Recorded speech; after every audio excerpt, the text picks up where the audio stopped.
परमपिता परमात्मा यहाँ तक निगाह देखती है, वो रहता है, और यहाँ निगाह नहीं जाती, वहाँ भी वो हमेशा होता है। इंसान की आंखें वो नहीं देख पाती जो मालिक ने सब कुछ बनाया है।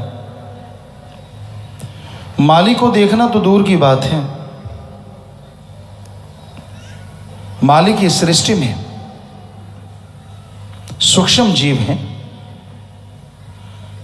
कारण जीव हैं, जल्दी से आदमी खुली आंखों से उन्हें भी नहीं देख पाता। स्थूल काय जिसमें मनुष्य, पशु, पक्षी ये शरीर आते हैं, इनको इंसान देखता रहता है और इसी को सारी दुनिया माने बैठा है। या फिर लोगों के दिलो दिमाग में त्रिलोकी के बारे में होता है, आसमान है, धरती है और पाताल है, ये तीन लोक हैं, ये त्रिलोकी है। ये गलत है, ये सही नहीं है। त्रिलोकी इसको नहीं कहा जाता।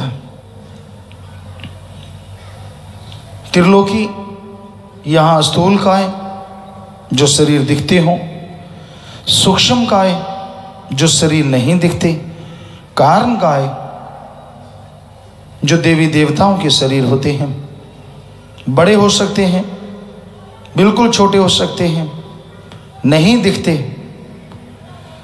वो चाहे दिख सकते हैं और उनकी परछाई नहीं होती। तो ये तीन तरह के शरीर यहां रहते हैं, उन्हें त्रिलोकी कहा जाता है। तो ऐसी सैकड़ों त्रिलोकियां हैं जो हर जगह खंडों ब्रह्मांडों में मालिक ने बना रखी हैं।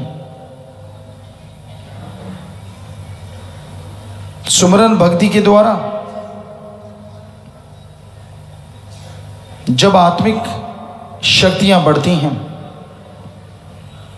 आत्मा ऊपर उठने लगती है, तो वो मालिक के नज़ारे नजर आने लगते हैं।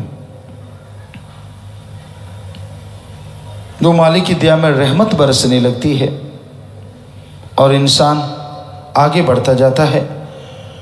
तो यूं नहीं लगता कि आत्मा बढ़ रही है, यूं लगता है इंसान खुद बढ़ रहा है। तब मालिक रहमत करें तो वो त्रिलोकियों को भी दिखा देता है।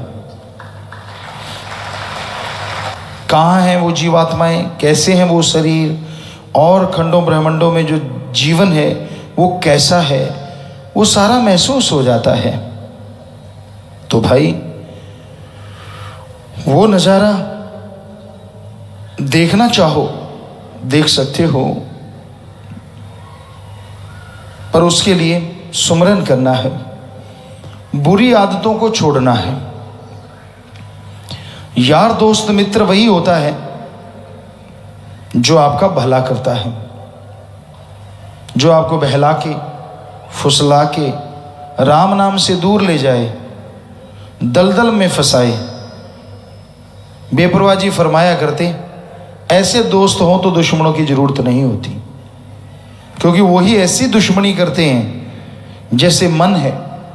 मन आदमी के साथ रहता है, पता नहीं चलने देता, दोस्त बन के धोखा देता है। इंसान को कहता वो काम कर ले कुछ हर्ज नहीं, वो काम कर ले कोई हर्ज नहीं, फलां काम कर ले कोई हर्ज नहीं, यूं कहता रहता है, यूं कहता रहता है, लेकिन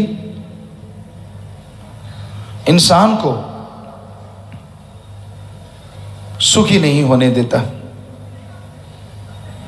इंसान को काम वासना क्रोध लोभ मोह अहंकार मन माया रूपी दलदल में फंसा देता है, उनमें डुबो देता है। उसी तरह मनमते लोग होते हैं जो इंसान को गुमराह करते हैं।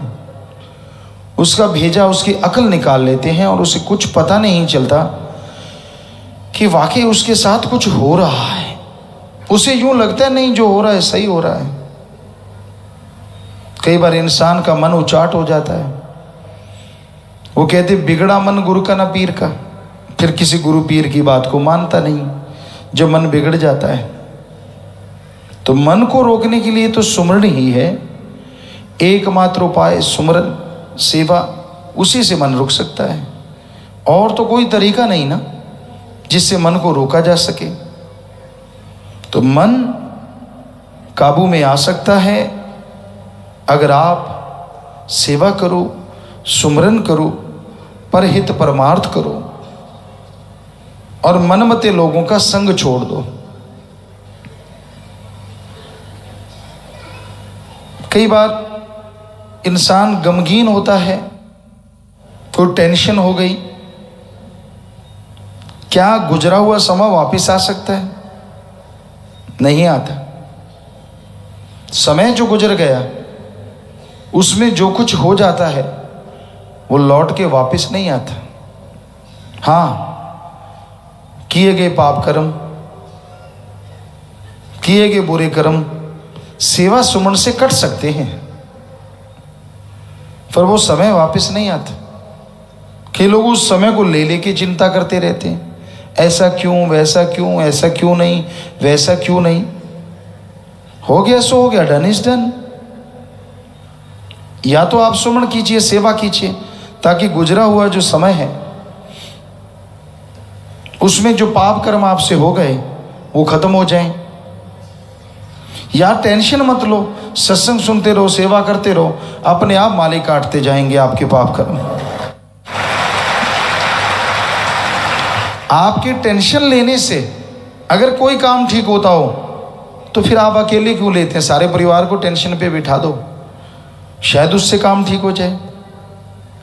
टेंशन से काम ठीक नहीं होते, बिगड़ा करते हैं।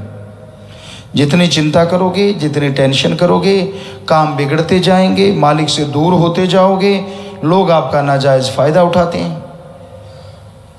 तो इसलिए सुमरन का पल्ला मत छोड़ो। सुबह शाम सुमरन तो करना ही करना है। थोड़ी देर करो, जितना समय आप निकाल पाओ उतनी देर करो, क्योंकि सुमरन के बिना आपको आत्मिक शांति नहीं आएगी, आप बुराइयां नशे नहीं छोड़ पाएंगे। तो इसलिए भाई सेवा सुमन पे अमल करा करो, चला करो, वचन माना करो, किसी की सुनी सुनाई बातों पे यकीन ना करो, किए गए पाप कर्मों के लिए पछताओ ना, तो मालिक रहमत करेंगे, दया मेहर से नवाजेंगे। वो कभी किसी का बुरा नहीं करते, सबका भला करते हैं। सोचते नहीं बुरा तो करना तो दूर की बात, और ना ही उसके संत पीर फकीर कभी बुरा करते हैं। जो होता है सही होता है, जो हो गया सही हो गया है, और जो होगा सही होगा। जो सुमन करता है, वचनों पे रहता है, मालिक कभी उसका बुरा नहीं होने देता। पर उस पर दृढ़ यकीन रखो, दृढ़ यकीन रखना जरूरी है। यकीन आपका डामाडोल नहीं होना चाहिए। वो अच्छा करेगा। आपसे जो हुआ उसमें जो पाप गुनाह हुए हैं वो तो अच्छे नहीं हुए, क्योंकि जो हो गया वो अच्छा मालिक ने जो किया। आपने जो किया उसका मूल्यांकन तो आपको करना पड़ेगा। कहीं आप सोचो मैंने जो पाप गुनाह कर दी वो भी ठीक हो गए, क्योंकि मन का क्या भरोसा, संतों के वचनों को किधर लगा ले। आपसे जो पाप गुनाह हुआ है वो गलत हुआ, जो हो रहे हैं वो भी गलत हो रहे हैं, और फ्यूचर में करोगे वो भी गलत रहेंगे। जो आप मन के हथों मजबूर होके बुरे बुरे कर्म करते हो, गलत गलत जगह पे जाते हो और अपने अहंकार में घूमते रहते हो, बुरी बुराइयां करते रहते हो, निंदा करते हो, यकीन मानो इसका लेने का देना आपको पड़ेगा ही। वो फल तो भोगना पड़ेगा, पर उस फल से बचना चाहो। गुजरे हुए तो आप कुछ नहीं कर सकते, लेकिन आज के टाइम में आप सुमन कर लो, तन मन धन से सेवा कर लो, आने वाले समय में वायदा करके ये करते चले जाओ, तो यकीनन जो गुजरा समय है जिसमें आपने बुरा किया वो सारी बुराइयां खत्म हो जाएंगी, अच्छाइयां साथ रहेंगी, और आने वाला समय आपके लिए बेशकीमती बेहद लाभकारी होगा। तो इसलिए गुजरी का पश्चाताप ना करो, जो रह रही है उसको संभाल लो। सुमन के द्वारा, सेवा के द्वारा तो यकीनन मालिक की खुशियाँ आपके घर में आएंगी, परिवार में आएंगी।